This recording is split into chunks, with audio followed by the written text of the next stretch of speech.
Alrighty, so hi there. I'm making a little YouTube video to show how to make these guys right here. Um, so I'm showing everything about them, like how you can make these physbones work, and you can add little things to them.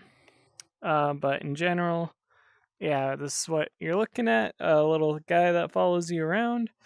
And I even made just a tiny little Unity package that can let you do this, where it stays, and you see it stays where it is. And of course the toggle to just turn it on and off. That should help you.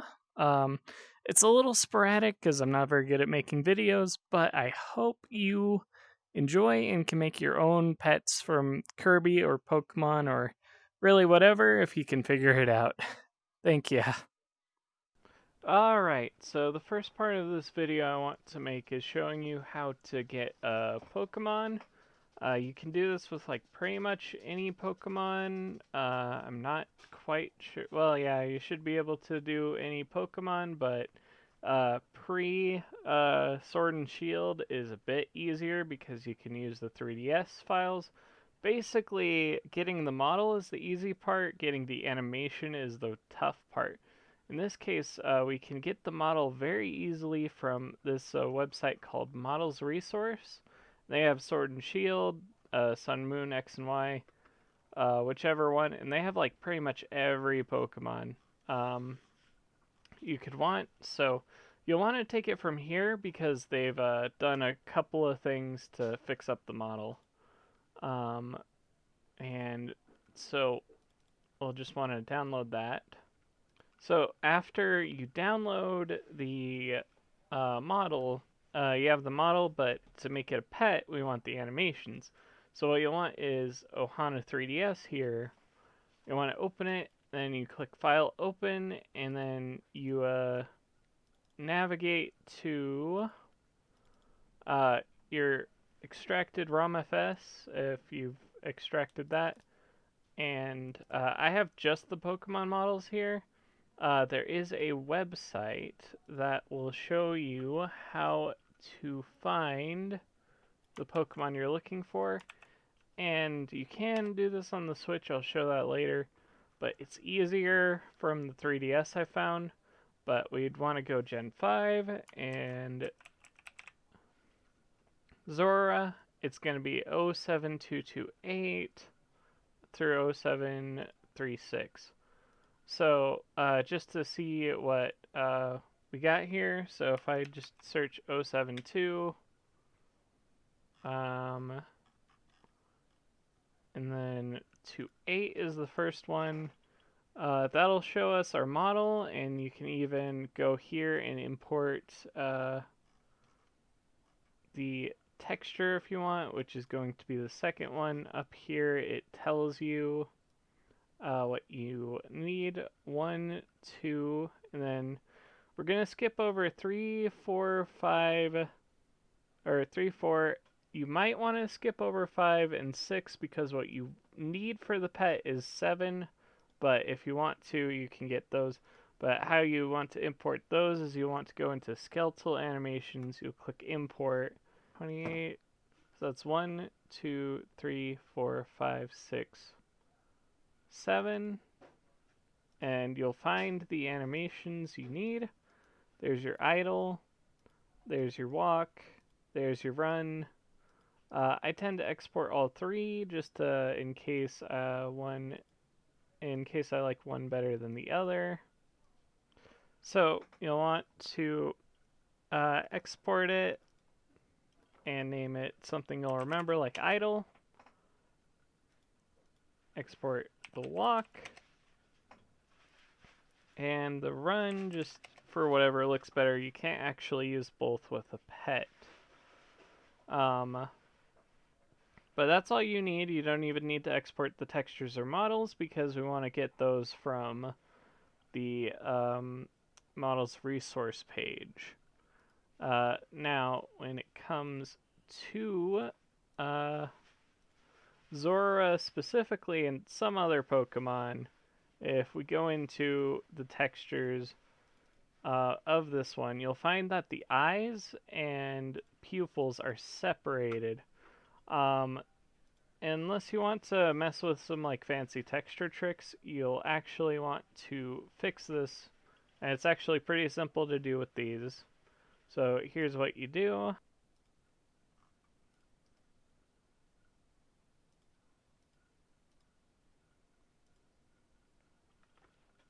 So once you have both files open, you just want to Control C here, and then make a new layer here, and then move that layer down, paste, they're together, and you can just click File Overwrite if you're using GIMP, and then you can just close without saving anything, because now you'll have the eyes, and you can also do that for the shiny texture if you wish. But yeah, that's everything you need for that.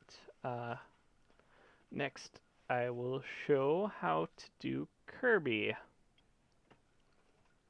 For Kirby, what you'll want to do is Kirby models are compressed. So you'll want to go to this thing called Poyo Tools.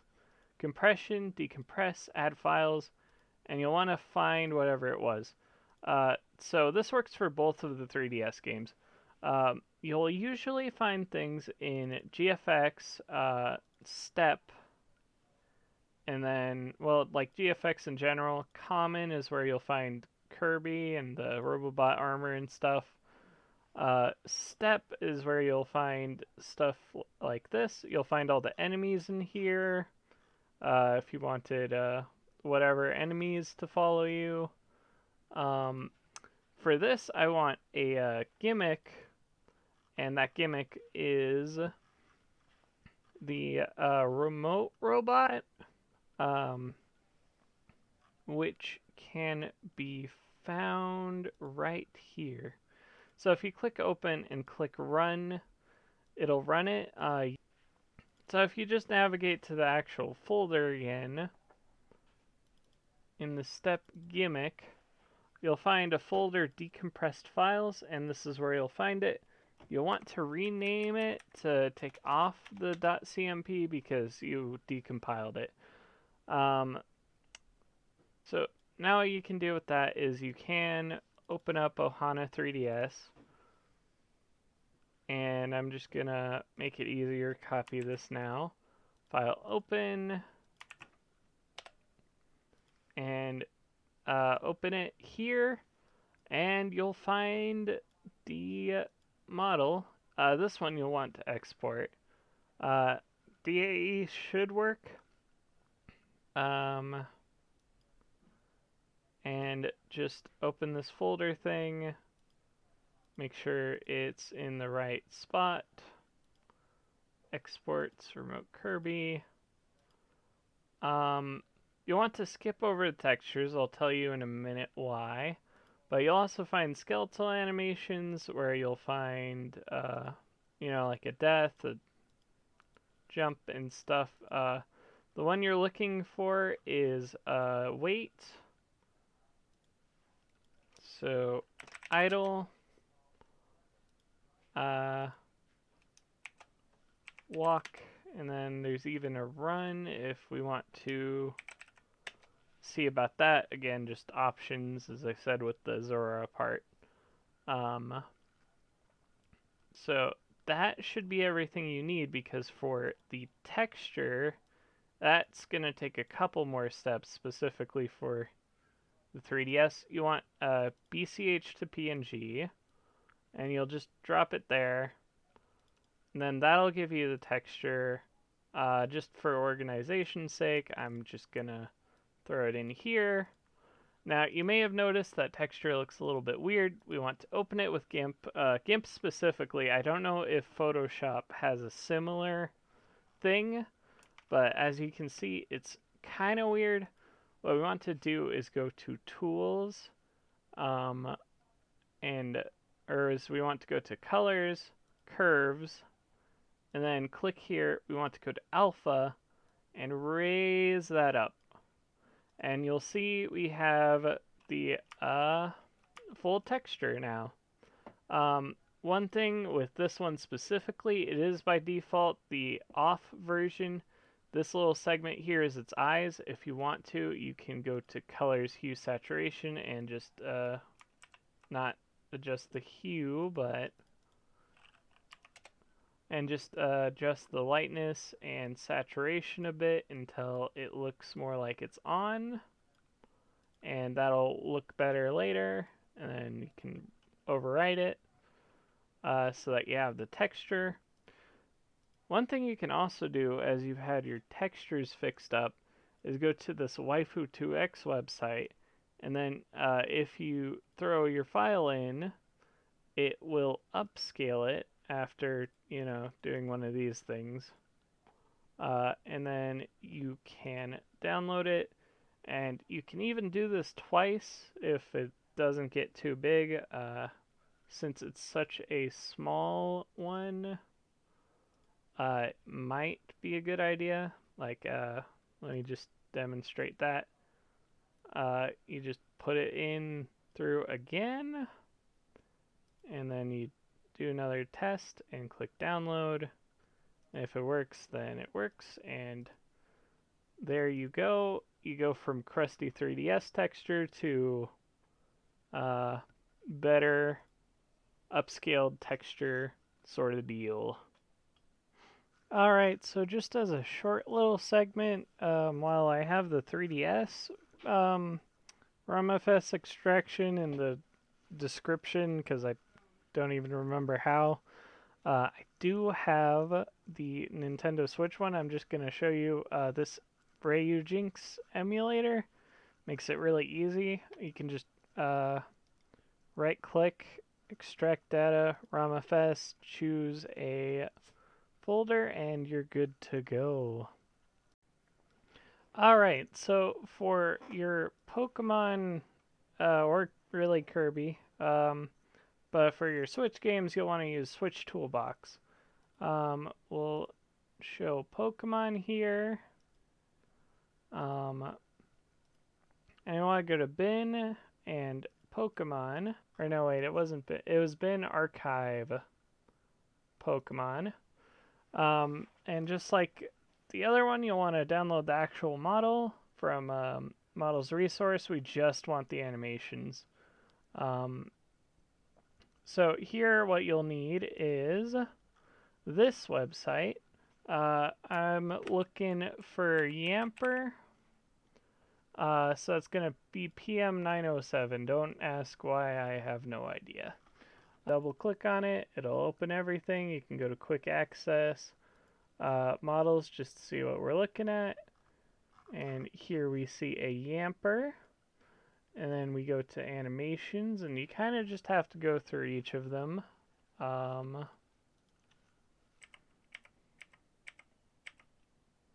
That's definitely an idle. You can just export that animation. And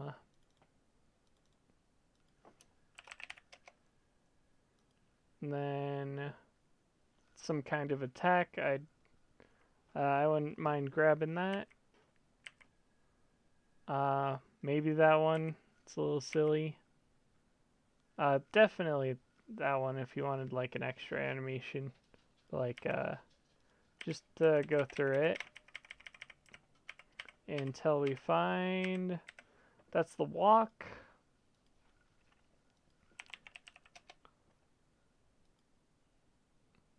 And that's the run. So that's how you get your SMD animations. But yep, like the other Pokemon, you will want to go onto Models Resource and just grab it from here. So we'd want to download it into there, and then you'll have everything you need for a Nintendo Switch Pokemon. Alright, so for Kirby models, you can go straight to Toolbox. For Kirby on the Switch, this should apply to both. I'm going to demonstrate with the Forgotten Land. Just like the 3DS, you go into GFX, but this one you go into Actor, Character, And then this one, if you want the woofy, you can find normal enemy, but like you can find whatever. And then in here, you'll see model and motion. You want to get both of those. But here you'll click top L and you can see that it is in fact the woofy. You can just click export. Make sure you know where it's going. And I can put it in a woofy and save. It'll also save the textures with it, so don't worry about that. But you'll also want the animations, of course. These ones are actually labeled, so that's nice. But yeah, you can go through. And you can do this one. He scratches his ear. Then we got the run. For mine, I like to use the wait and run. But there's also a walk if you wanted that one. And you can just click export and, oh yeah.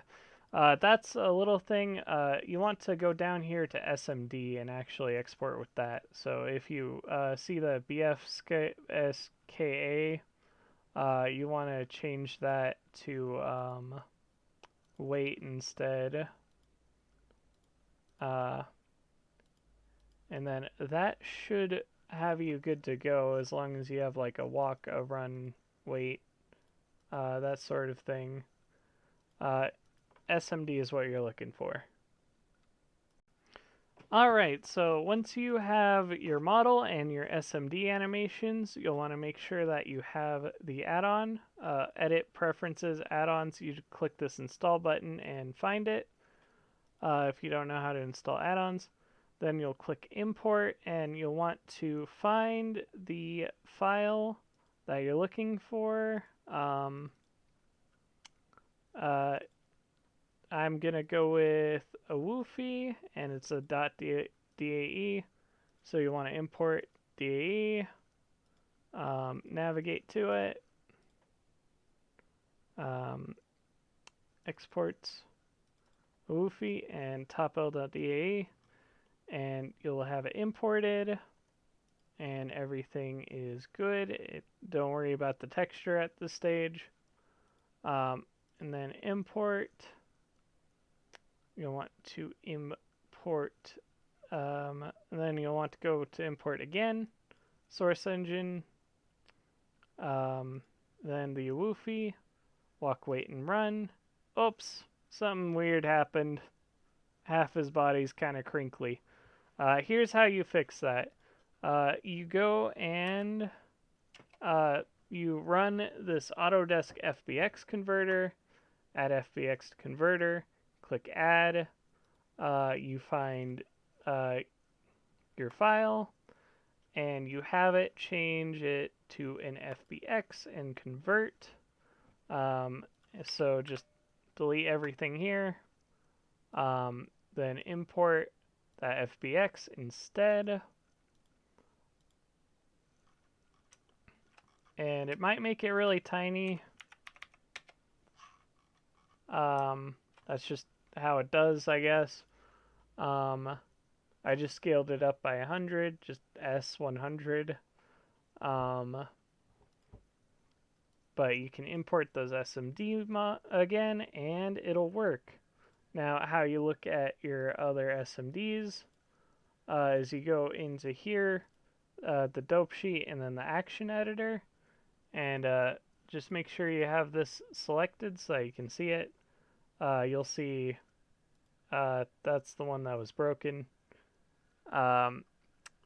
You shouldn't have 2 copies of it, but just do the .001, and you can press space to preview the animation. It should be working perfectly. Again, the .001. And one thing you'll want to do is, if you go back to the timeline, is make sure that your end is at least as long as the longest animation you have. That's important. And it's fine if it's even longer. It'll loop properly in Unity. But yeah, if you go back to the action editor, you can check your walk, the walk works, and he'll have all his animations good. Then you want to go File, Export FBX. Make sure you don't have anything else in the scene. Make sure you have bake animation on, and just and you can export it as a woofy anim or whatever you would like to. So there is one little thing I forgot to mention with the Kirby on the Switch models, and that's that some of them do have more than one UV map. If you go down into this and then here, you'll see that there's two. If we actually go into the materials and add an image texture for it, you will see, if I go to textured, that it looks weird, but this one looks normal just without the eyes. So what you want to do is you want to go into edit mode, and if things are overlapping, first you'll want to, in general, just select whatever. Let me see if that one doesn't do it, but yeah. Yeah, you'll just want to select whatever. I guess you can't mirror it for whatever reason. You want to select whatever will have the UV on it. If you want to see, the best way to do it is go to this UV map and open the eye. Then just make sure you have the eyes selected in here. But also, there's other eyes that if you want to use some material swaps, you can export from here. So you can just click export all textures, and then go back here and just export them all as PNG, of course.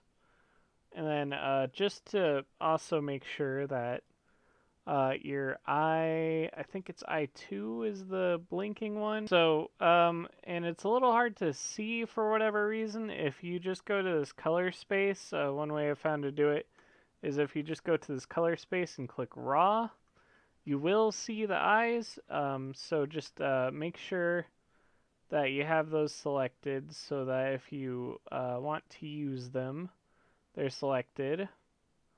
And then you can while that's the case, you can go and open regular eyes. Just make sure that you have everything selected. And then if it's something that overlaps, like this one, you'll want to press Shift D, and then that'll duplicate it, and then you'll want to go over here and click the arrows and move it just slightly forward. If you want to use like some kind of fur shader, you want them a little more forward so that they don't get covered up by the fur. But yeah, that's basically what you want to do. And then we can just go back to the regular base color and go back to this UV map that works. So you want to press P and selection, and then you can make this one that UV map, and then you can make a new material and have it also be an image texture, and just open your eyes. And then you can press tab A and assign that material to this. And then you have both.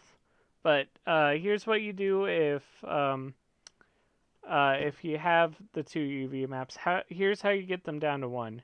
You delete this one. No, wait. You press the minus button to delete that one. And then you press the minus button to delete that one. And then you rename this one so that it doesn't have the .001, and then you can click on both objects and press Ctrl J, then everything works. So how the eyes are kind of black here, don't worry too much about that. In Unity, it should be transparent. Just generally don't worry about like how it looks in Blender because it's not Unity. For regular avatars, and you should be able to use any avatar with this, you'll want to use this website called Maximo. This is what should give you your animations. So you want to click Upload Character here, and click on and then drop your FBX in here. And then it might say this.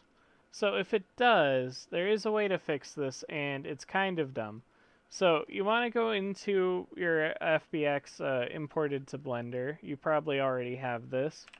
You want to open another version of Blender and just delete everything. And then you want to go in here and select everything. Control C, and then Control V into like a base Blender. And then like that should have everything carried over. And just one small thing I've heard that if you go into shading here, and if there's anything in the like metallic or roughness, that it won't work. So just make sure there's nothing there.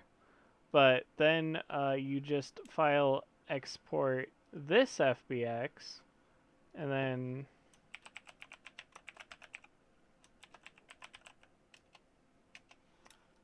it should upload to Maximo with everything. Just click here, click upload, and we will go here, and just then it should work. And after a little bit, it should show you your character. It might look weird. I don't know. It's probably fine. What we're looking for the animations just like everything else. And Maximo actually makes it pretty easy. You can just go here to search. And you can find an idle. And you can click download. With skin or without skin, kind of, probably better to go without skin, but yeah, you can just download it. And then idle. I found that this jogging one looks kind of nice. Click in place. It looks a bit like the one from VR chat, but like really whatever you think suits your avatar best for it being a follower. And you can just download that one. And those FBXs will have your animations in them, just like the files that just like the FBXs you'd export for the Pokemon or the Kirby. So you can do it with this. And that should do you. Alright, now to get into Unity, I have a tutorial robot set up here to start off with. And this will be the part you're probably mostly waiting for. First, let's create a folder for our pet. I could go with any of the ones that I've set up in this tutorial, but I think I'm going to go with the Zora. So we have the FBX you exported. And if you see that, that's a bit of a problem. You'll notice that the animations don't work quite how they should. If you were, like, you'll notice this is only 1 frame long. So if you do have this error, what you want to do is you want to go back into Blender. You want to click up here at Output Properties and set the frame rate to 60. And then you want to re-export that.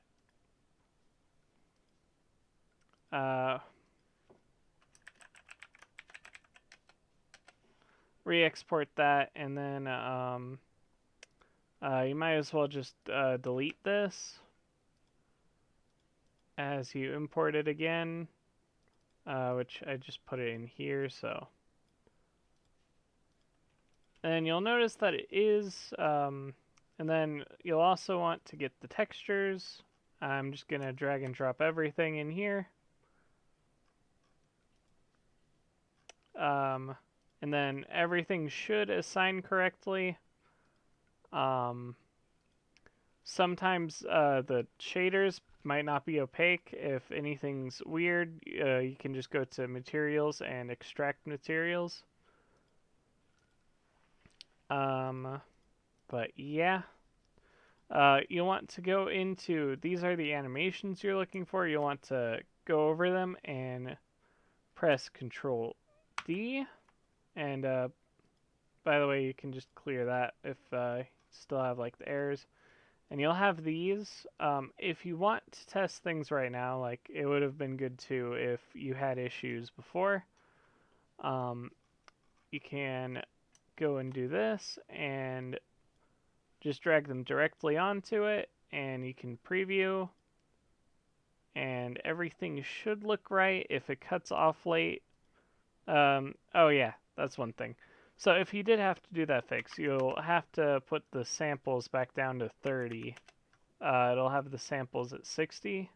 I'll put it back down to 30, and that should fix everything. Everything will look right. So we can worry about that later, and in fact probably just delete it. So we can worry about that later. Let's worry about our avatar right now. So we want to import a couple of things. All of these things, they'll be in the description. Final IK. And once you have everything imported, it should look something like this.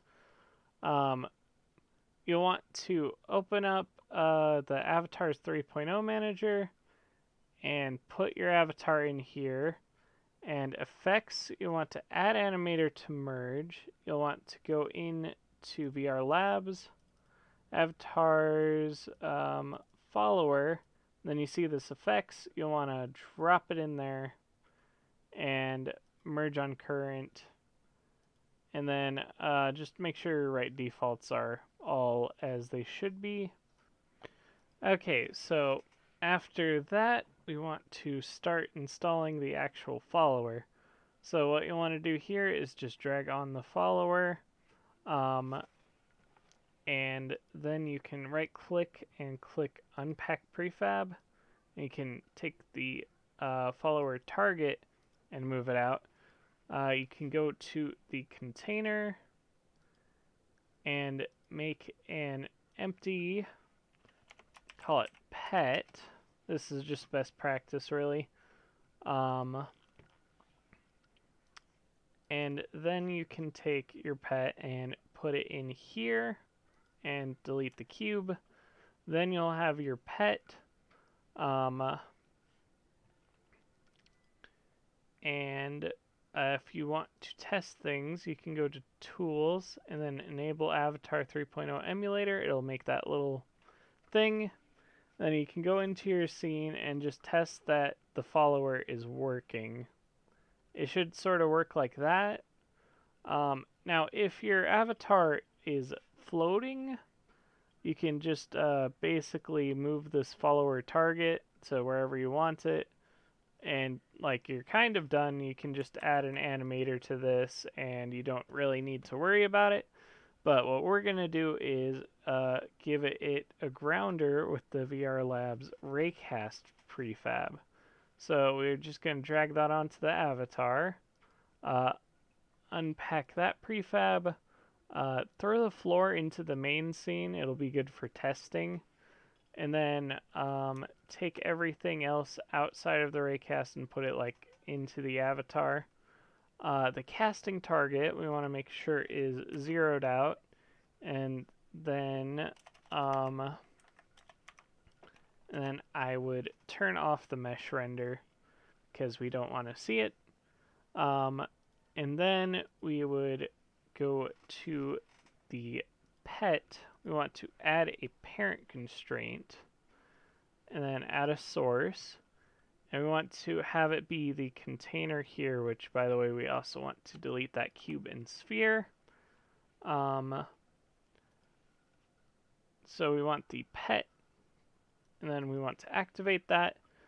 And then our casting target, we want to put a parent constraint on that and have that be the pets container. A little confusing. But after that, we should have the pet aligning to the floor if we just run the game. That should align our pet to the floor, roughly.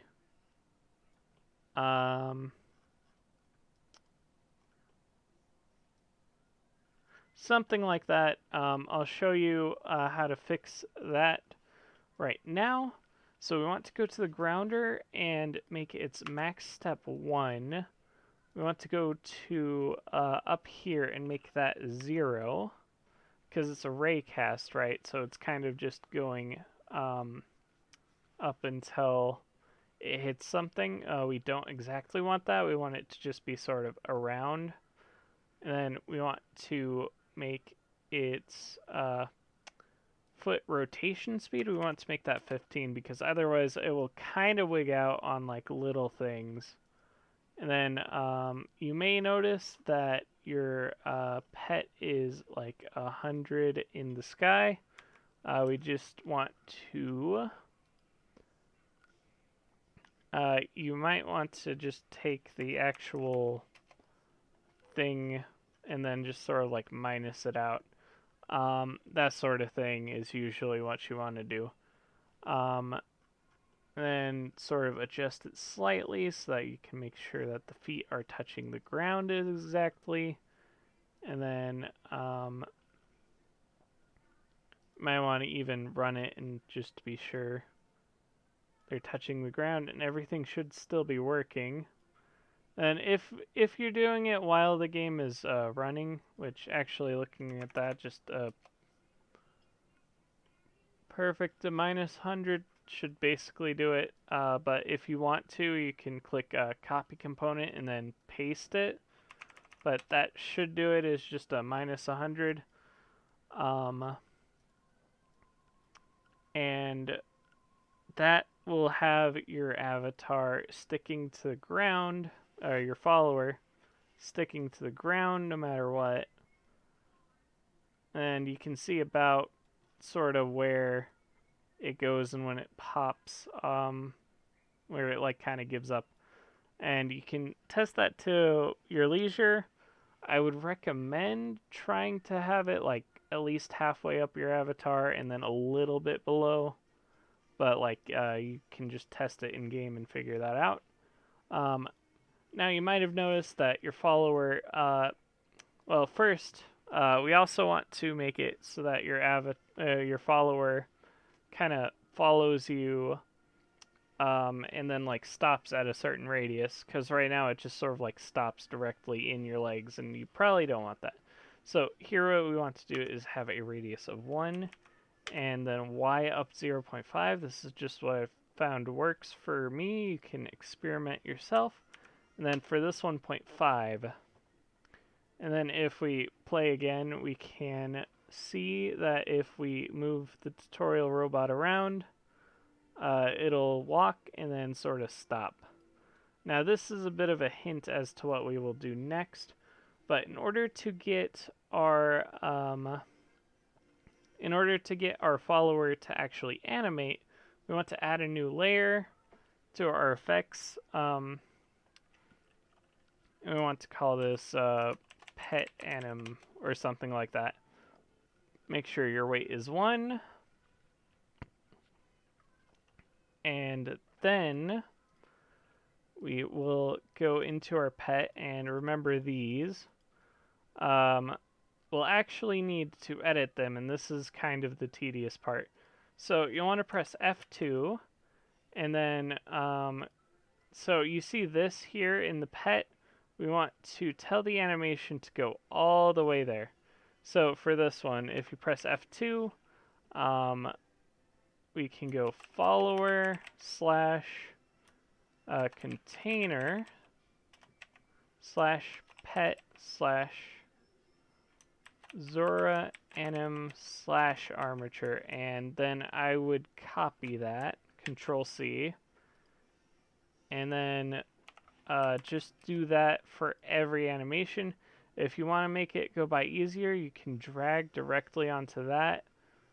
Well, not easier, but just so that you know what the deal is when it comes to that, because this will sort of drag it on there, and you probably don't want that, but well, you want that for now, but like you want to keep that because that was just like a randomly generated thing. If that happens, might be better to just like, you know, your effects, because that's what you're making. But yeah, if you go into your pet and let's go wait and run, and or idle and run, and sort of like drag them on, and then it'll have it like onto the robot. So then follower pet Zora anim, and then it'll show everything as yellow until you've changed it when you do this. And you just go through and do all of them. And if you're previewing it and something weird happens, I'm sorry, but you have to do that whole tedious process over again. Alright, and if you can preview from that and everything looks right, then you should be good. One thing that might save you time is if you just ignore the ones that don't have any keyframes in the middle here. Just do everything else. You should be just fine. In fact, you can probably go through and just delete all of these, and now everything's gray. Just do this for every animation you want, generally an idle and a run. And then what you want to do is usually in the base layer, you'll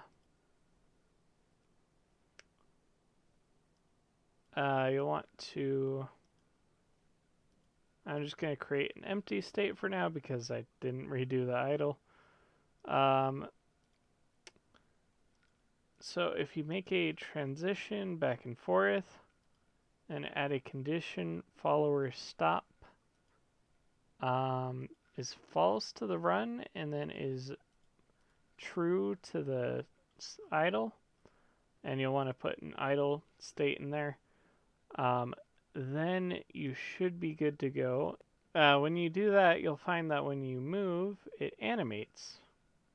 If it does that kind of weird non-loopy thing, you'll want to go and make sure that loop time, don't do it while in play mode, loop time and even loop pose might work, but just, yeah, make sure those are on.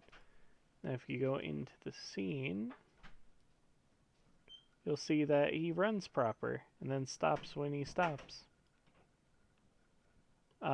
It's just empty right now, which is why it just freezes, but if you have an idle animation there, it'll look right. One last small thing I would like to get out of the way is, if you do check it at this point, you'll see that if you go upwards, things start to act weird. Here's how you fix that. You go into the casting target and you go to that parent constraint and you uncheck these rotation axes.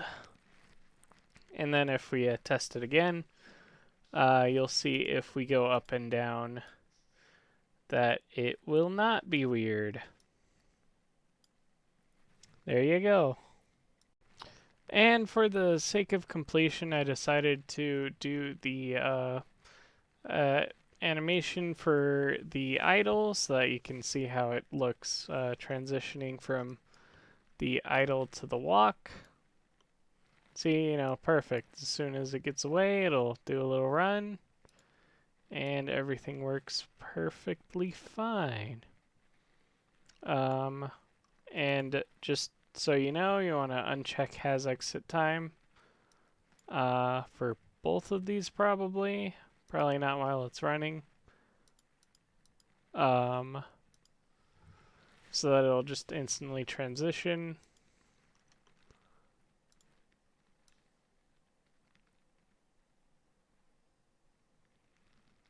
Yeah, that works.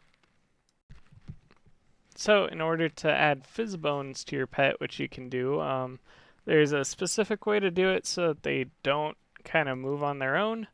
But if you want that, I recommend you just remove their animations and then set up your physbones how you want.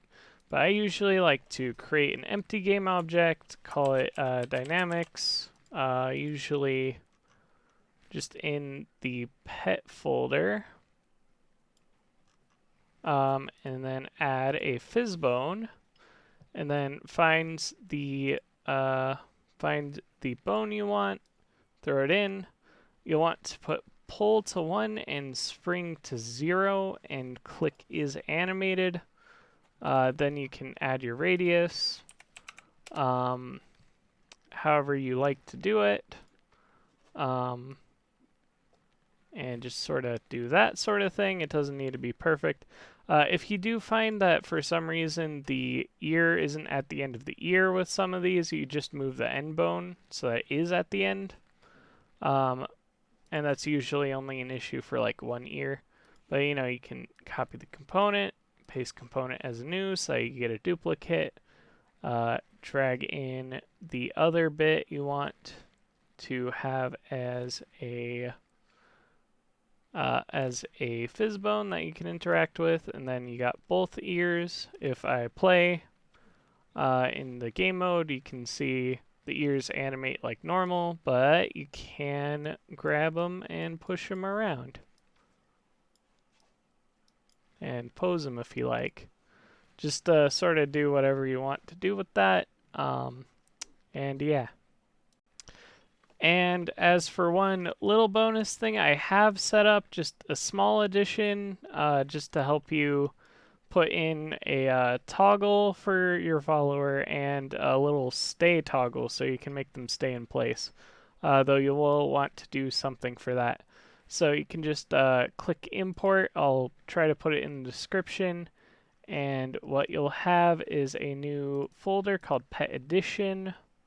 So if I go into Avatars 3.0 Manager and throw in our tutorial robot and go over to effects, you can add animator to merge, drag in that effects one, merge on current or merge on new, whatever you want, and then that'll add those. You can check here that the parameters are in here. And then always check your right defaults. For some reason, right defaults are off here. Just set them on. And that's if you haven't done anything, so I don't know what I did. But it should all work after you do that. Then you go into your avatar's expression menu, and you add a control.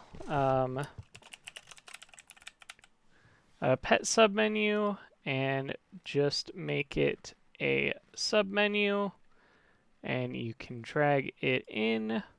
Then you'll have the controls for your pet edition menu, and then we can test that out. So if you go here, you'll see the submenu wherever you put it. Click toggle pet, it'll hide your pet. Then you can click pet stay, and if I move this around, you will notice that it does animate. Here's how to fix that. So with the animations, you'll now need to worry about the follower stay as well. So in order to go into the run, you also have to have follower.stay to be false. And then from armature run, you'll want to make an additional arrow and add a condition of follower stay is true, and remove your exit time, just like the other one.